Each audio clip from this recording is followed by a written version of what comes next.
to Live Full. Guess what? We are the dynamic duo. That's right. Mr. Cotto is actually with us today. Before I begin, I'm going to just let you know I get very giddy around him. I get very playful around him. He makes me uncomfortable and sometimes nervous. I start to sweat. Ooh, I don't know if that's cute or what, but I love this man. Thank you. All right, before we begin, just know that Live Full simulcast both in English and in Spanish. Right now, you can get it in La Mega Mundial as well as our TV network. And, it airs every Monday at 7 p.m. Eastern Standard Time. You can hear us on Tuesday on WSTX 970 AM.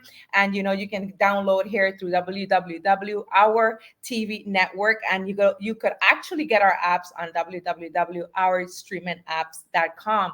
Welcome, everyone. And thank you so much for joining me today on this beautiful Make It Happen Monday, where I have my bestie, my best friend, my king, Mr. Cotto, with me. Mr. Cotto, say hi to the audience. These are just good people. There's good people. Well, it is an absolute honor and a pleasure to be here with you. Thank and you. Also with your people. I know so many people have gotten so much out of your programs, all the texts and the emails and the phone calls. Thanking you for that. Thank you. Wow. I hear I'm going to be put on the spot just a little bit, so I'm looking forward to it. I hope you get something out of it. Oh, man. I hope I don't mess up. I know we have actually 6 good questions, Mr. Cotto, that have actually came down, a bunch of questions, and I really pretty much consolidate them all on these top 6 questions that the audience, they want to know, right? So I'll begin. Let's just start with this. Thank you guys for listening to me also on radio. I know you're there. Thank you for that. First question I'm going to head on here is, I'm in a serious relationship. I'm entering into a marriage. I love this person. What should I know or what I need to know before I say yes? So, wow, we went straight into the deep end right there. Yes, pretty much. I'm in a serious relationship with this person. What should I know? That's a very broad question. That's really, really broad. But very, very important at the same time. I know a lot of people go for marriage counseling or just some advice. So you may ask people that have been married for a long time. I think you got to find, right, what are the things that you can't live without and the things that you would be able to live with. Oh, that's good. The things you can't live without, man, that's the love. That's easy. Loving is easy because you're in love. But you're also going to have to figure out what are some of the things, right, that you don't like, but you're willing to live with.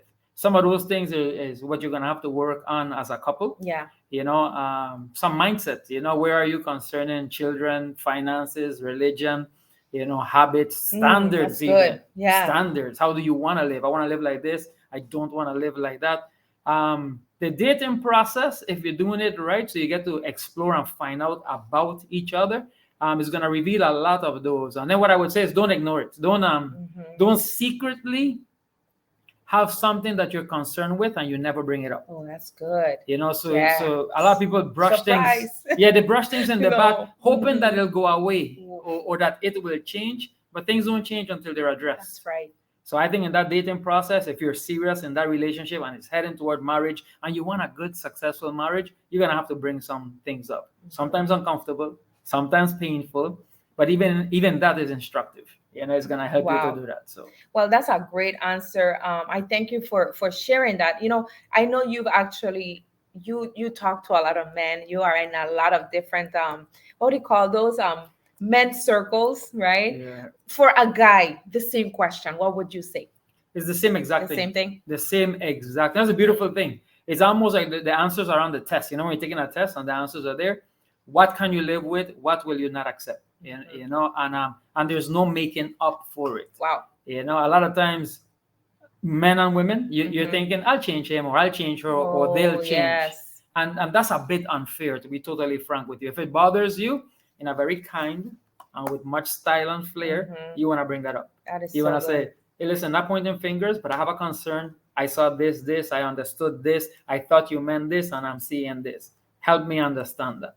As long as it's not attacking, and that's not the easiest thing, especially in the beginning, but as long as it's not attacking, they display things in and of themselves. You need to address them. Men or women, I think it's the same. That's really good. I would say even in that same question, from my perspective, is try to not come into the relationship with the divorce word, right? I would say just like get rid of the word and make it work, right? Regardless, and we always talk about healthy relationship, healthy, loving, respectful relationship. If you're being an abusive relationship, that's something totally different. We don't condone that at all. Your life could be in danger. But if you're coming into a healthy and relationship and you love each other mutually, you want to definitely make it work. It's like, don't run right the minute it gets tough, because it will get tough. What do you think, Cotto? Oh, shucks. It will get tough, right? Will get there's tough. some like rocky, what do you think, rocky moments in our relationship. It was like that, right? Yeah. Talk briefly, and maybe the clean version, right? Just because people think, oh, they're so wonderful, 27 years of what, just bliss. No, I mean, come on now. No, reality. Everybody, it's hard for everybody, because marriage, I'll give you this. There's a world famous rabbi. They asked him about marriage, and he said this. Now, don't shoot the messenger, please. But they asked him about marriage. He said this: women need to understand that men do not need women. Now, don't fight me. I listen to the whole thing. A man does not need a woman. Pretty much anything that a woman can do for a man, he can do for himself or get done. Of course, barring marriage, relationships, a great sexual experience like that, right? Not talking about those things. Now, before you shoot me, let's look at the other side. He said this too. But men need to understand that a woman does not need a man. Anything that a man can do for a woman, she can do for herself or get done, with the exception, of course, of marriage, love and relationship, children, and everything like that. But he said this. He said, but it is a man can be a better man all by himself. A woman can be a better woman all by herself. But a husband could never become better without a wife. Oof. And a wife could never become better without a husband. Wow. Why is it so hard in the beginning, even for us, two smart, hard-headed, willful, tough people, right? It's because we wanted to. Yeah. What makes a husband and a wife different is that they're no longer a man or a woman, not just a man, not just, now they're a husband and a wife.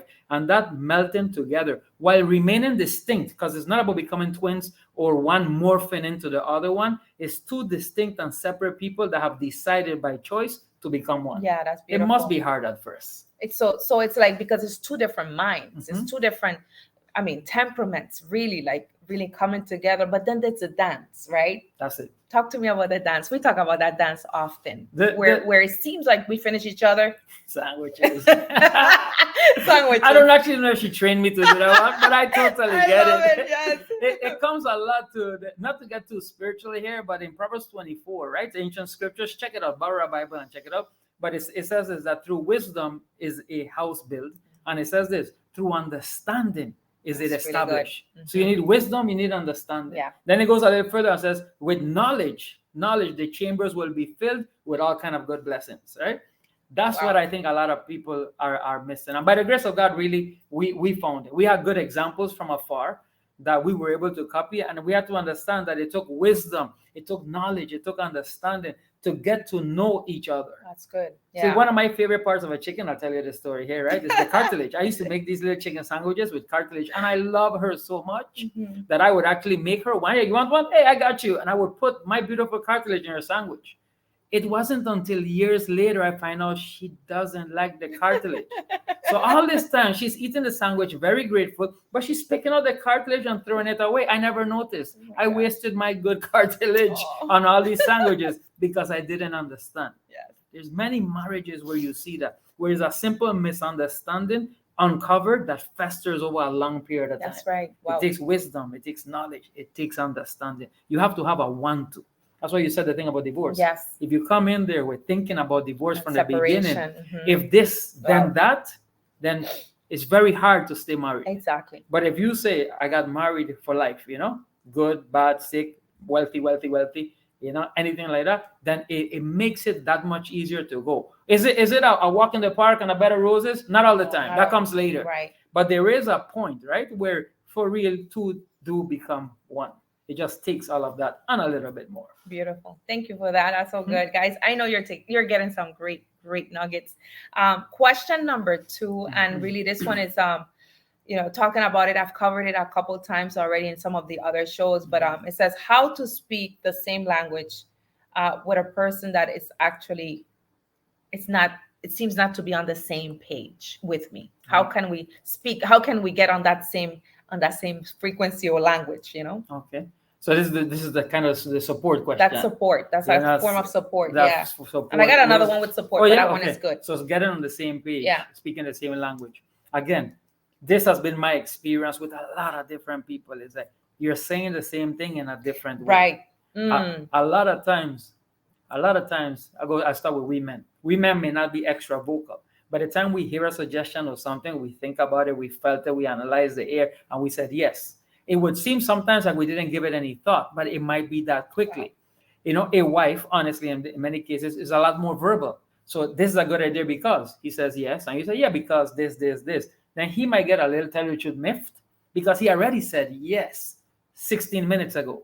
But the question may be going. That's one thing, right? And then the other one is to entreat. If like this is the wife, I would assume as a question, but the husband too. You know, you're gonna have to dig. You're gonna have to find out. You're gonna have to invest yourself in order to get in that same page. You're gonna have to actually be courageous to be vulnerable for a little bit. In a lot of marriages, that's what I find, where husbands cannot be vulnerable with their wife. You know, they feel, or wives cannot be vulnerable with their husband. So they're strong to each other, weak with everybody else, and that leads to problems. Yeah. You know. And why is that? Why is that? You think? Well, because the vulnerability is not really as open. Because home hurts the most. I'll go from a man perspective, right? Good. I'll go from a man perspective. Quite often, it may not seem so. A lot of ladies think her husband don't even listen to her. He doesn't care. He pays her no mind. But you don't know he's still reeling from that comment 2 months ago where you said X, Y, Z. Like what? Could be anything. It'll be like he made a mistake, something went wrong, and you said, I knew it, and went inside like nothing happened. Yeah, he kept cutting the grass. Yes, he went to work. Yes, he played with the kids, but that hurt him. Most times you don't hear people talking about this, right? No, yeah. And you won't even think it because outside he seems like that, but he got a little cut. Most men die by 1,000 cuts.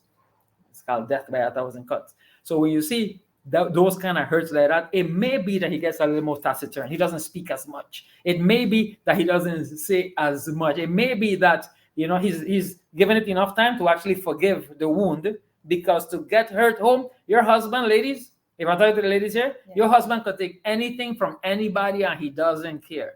But one look from you, one comment, one and the stain and flip of the wrist, right? He could carry for months and weeks. I know it doesn't look like that and we don't care. He cares, you know? So getting on the same page for both a husband and a wife is to actually pay enough attention, wisdom, knowledge, understanding to broach that subject as one. It's scary at first, I won't tell you the truth, because you're putting yourself vulnerable. Yeah. But if you do it, it says, again, I'll go to ancient scripture. It says, he that findeth a wife findeth a good thing. It says, and in Proverbs 31, it talks that he will have need of no spoil. He has everything home. Another part of that scripture that I said, it says that the house is filled with all kind of good things. Wow. That's an idiom. You know, that is a poetic way of saying something. It means you want to come home. Every room has nice memories. Every room has a nice feeling. So good. That relationship needs to be created like that from both, so that you could prosper long term now and also long term. Wow. I love that. And one thing that I had to learn was to honor, right? Honor with words, honor with not just lip service, but literally with deeds. You talk about often, and I learned that like a few years back, that when you serve, you love more, right? Talk to us about that, because a lot of women say, I don't need to be doing anything for him. He's a big man. He could do whatever he wants. And I went into my Crucian dialect here because that's really how we hear it. Why he's so sensitive. He's a man. He should be able to handle that. And that's, so to me, I find that is so dishonoring. And a lot of women nowadays, they don't want to serve. They find his weakness, right? So, you know, I said a lot, but what would you say about that? No, that's powerful because men live for honor. Let me say that again. Wow. Men live for honor. Wherever you see a man and he's thriving, he feels honored there. So that idea of it's better to give than to receive, what that says is this: when somebody gives to you, they love you more. You know, ancient wisdom right there. But when people give to you, when people honor you, they love you more. Wow. The reason I know this, right? One of the big reasons why you and I stayed married, even through the rocky patches, is because we served each other. And you cannot help but serve and not love. See, it might not be the lovey-dovey love, but it's the real kind of love. You have people, you see them at their job, right? And they go above and beyond their duties. They end up loving their jobs. It's because love and service often lead to love. That's good. So when you want to stay married, right, you learn to serve each other. I've been in places, honestly, where maybe a party and I had food and Brenda offered, hey, listen, you want me to take out some food? And I said yes, and they brought it. And I've heard some of the ladies, honestly, he can't take his own food. He said, of course I can. I could probably cook it too.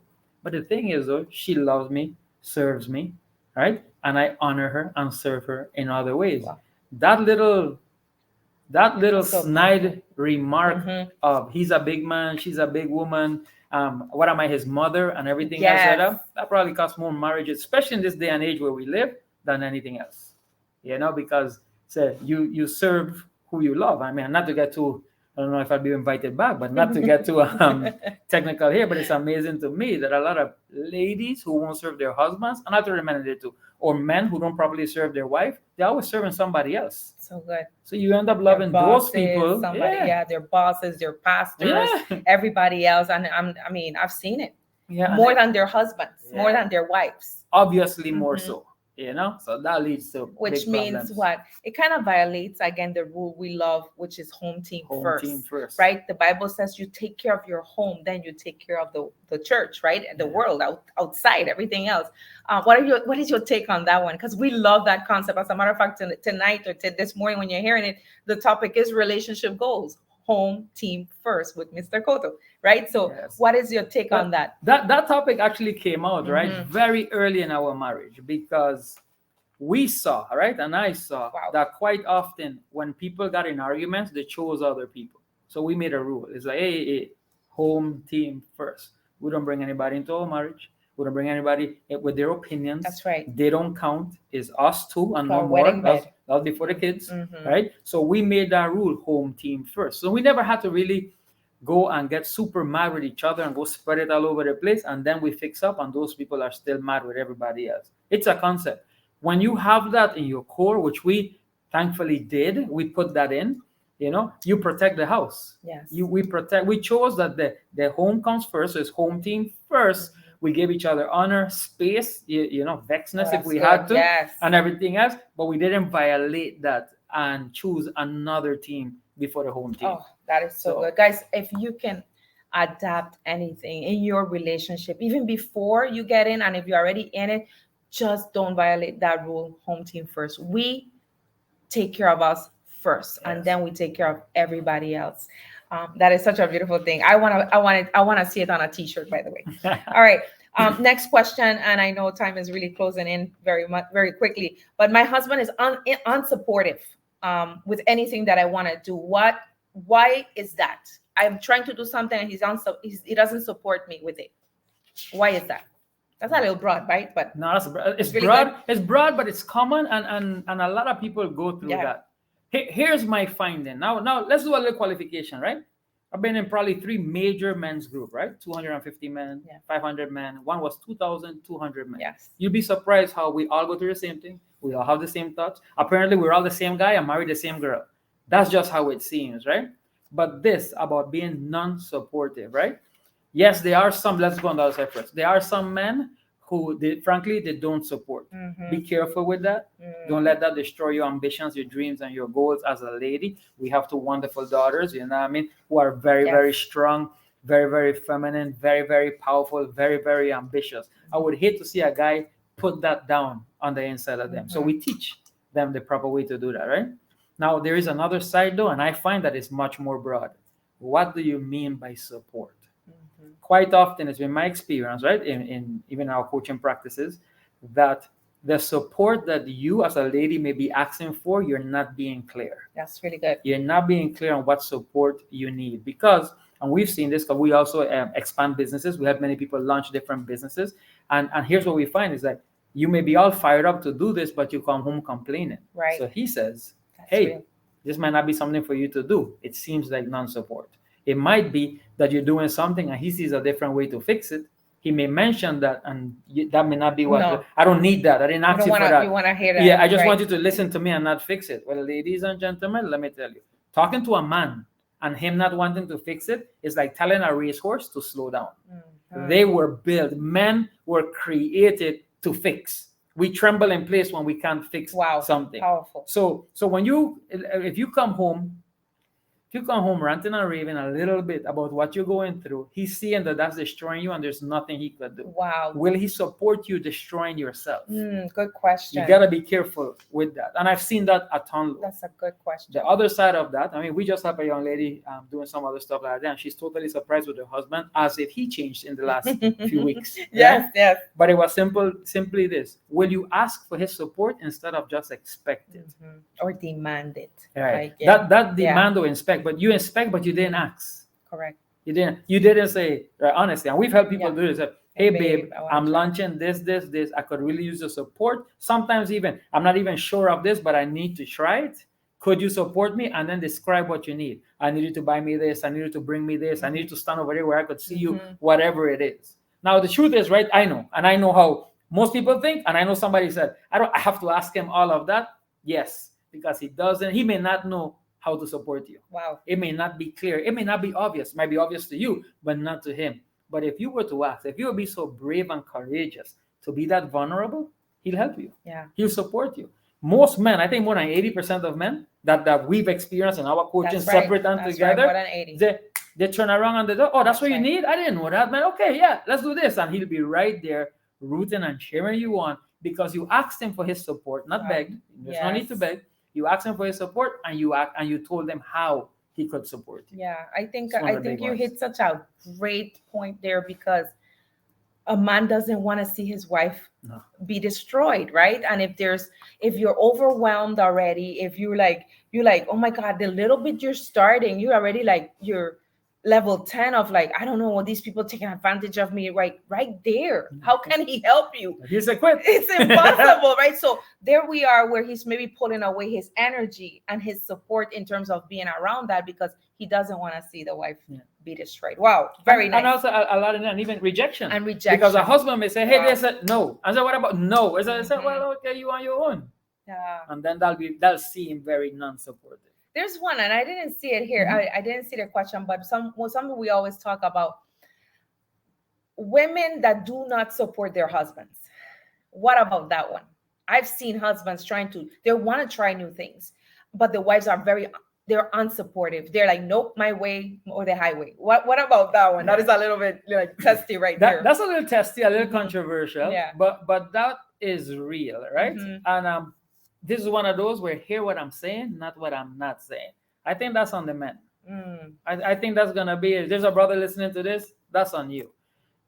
You are the leader of your house to the best for the family. So if she's not supporting, she may not be seeing where to go. You may not have given her a clear direction of like, this is what I need, this is where we're going, like that. And that might be on you.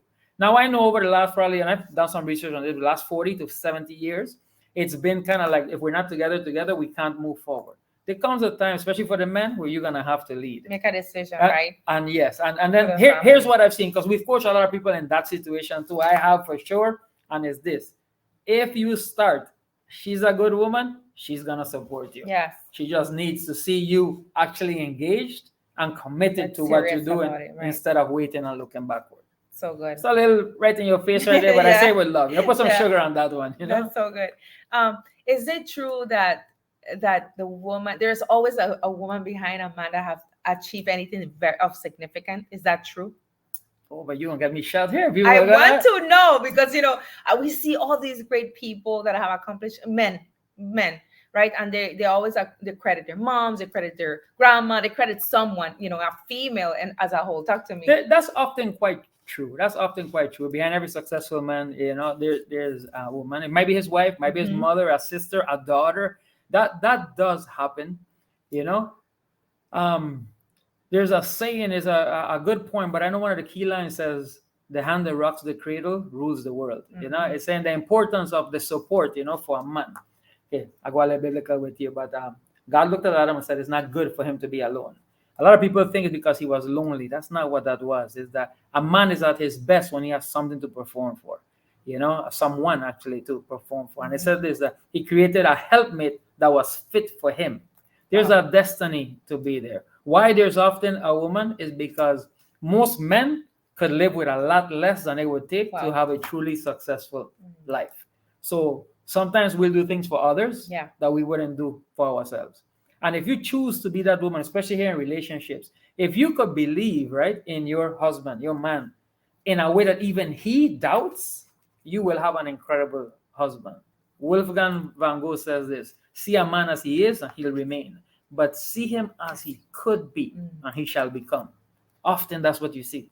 You saw that with that perfume that a woman has that was given to her at birth, actually, because men need to learn how to be men. A woman is born knowing how to be a woman. Wow. You see a little 5-6-year-old girl manipulating men all over. That's doors are open and giving her candy. She's so pretty. She gets the pony. Women are born knowing how to bring out, thank you, sir, the best in a man. And if a woman uses a superpower, right, for her husband, she probably push him to heights that he never even thought that he could ever reach. Absolutely. There's an old joke. Let me slip it in here. There's an old joke like that. There was this mayor of a town, and he was driving with his wife.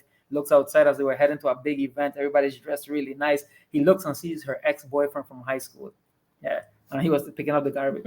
So he says to her, "Hey, look, if you are married to him, you'll be married to a garbage picker." She's putting on her lipstick all pretty, looks out the window, said, "Nah, if I married him, he'll be the mayor." Hey, that's the power of a woman. Power of a woman. Awesome. Okay, we got. I might have scored some points with that one. That's right, for sure. All the girls are saying that's right. All right. I have a question. One more question for you. Okay, two more actually, if I can have time. My bank account or our bank account? My bank account or our bank account? Right. So, and we have a few more minutes for one more. I'll tell you this. Right? It actually doesn't matter if you both agree on how it's supposed to be. If it's my bank account, your bank account, our bank account, if you're gonna do that, if we're gonna have our account and we each have another, whatever it is, as long as you both agree. Wow. What I'll tell you is this: if it's a bank account just in case, it's doomed to failure in some way, shape, or form. Meaning for if it doesn't work. If it doesn't work, that energy out there. If he doesn't do what I want, if she doesn't do what I want, that's a bad feeling on that money. That's right. I happen to think that money is cursed. It's already cursed. So come to an agreement. Come to an agreement. And if we call it the king's purse, if you have an account, that's my account, and I have some money there. If Brenda has an account right there, and that's her because she doesn't need to ask anybody anything, we put just money. Fantastic. But you gotta come to agreement before any time. Yeah, I love that. When it comes to last question, and we wrap up with this one, divorce as a whole, we've seen it that is the same in the world as is in church, right? Some people say, oh, and I know I'm hearing them right now. They're saying, oh, we need God in the marriage. That's what it is. But people that have God in their marriages are still getting divorced. My question is, why is that? I think a lot of people, it's such a good question. I think a lot of us have been fooled thinking that we can live on love. You think love is enough. And love is not enough. Love doesn't build a house. Come on, guys. You know when you read the romance novels or you see in the movies, they just love each other so much. And it's awesome, right? But like I said before, by wisdom is a house built. By understanding is it established. By knowledge, you fill it with all the good things. It's not just love. A lot of people, when they get married, they're in love. I know a lot of people have gotten divorced that say, I love him, I love her, but I can't live with them. Oof. It takes more than just love. And it does take you wanting to stay married. We know a lot of people, by the grace of God, that got divorced and they got remarried to the same person. Yes. They actually went back home, men and women, because they found something that they had lost, that honor, that wisdom. So if you're going through something, what I'll tell you is this: don't give up. And of course, this is outside of any kind of abuse, mental, sexual, physical. We're not talking about none of that. Leave that joke alone. But if it's something you need to work out, you'll be surprised that person you marry might very well be your soulmate and the love of your life. But he's on the other side. She's on the other side of all this work. That's really good. So it's happening in and out the church. We do need God as a whole just to keep us, the covenant was created by him. So in wrapping up, Cotto, I love to always say this bonus, and this bonus been focus on we, not just me. I like it. I think that is something that when you're together and you really, really love, respect, and honor, we are about each other. It's not just about my needs. It's about our needs, right? What do you think about that? With a bonus. Absolutely. And we finish with this. Absolutely. If you have children, they have little eyes watching, and we always treat it like that, So one of my biggest compliments when my daughter says, "We love the way you treat mom." Because so true. I wasn't always like that. I'm a pretty selfish. Most people are selfish. I'm a pretty selfish, and I don't really need anybody. I choose to love. When we got married, and I selected you, you selected me, I decided to honor that. So you pay attention. You do that. So treat the other person with love. You'll be amazed. I know sometimes you're waiting for the other person to start, but it might be your turn. So tag, you're it. All right. With that said, we love you guys. Thank you so much for tuning in today in this episode. Live full, live rich, because you know what? God wants us to. He wants us to. He desires this for you and for everyone that actually you're coming into a marriage. We pray the blessings of God over your marriage and declare that it's going to be really one made in heaven. With that said, we love you. See you on the next one. Bye for now. Thank you for the invite. Sure.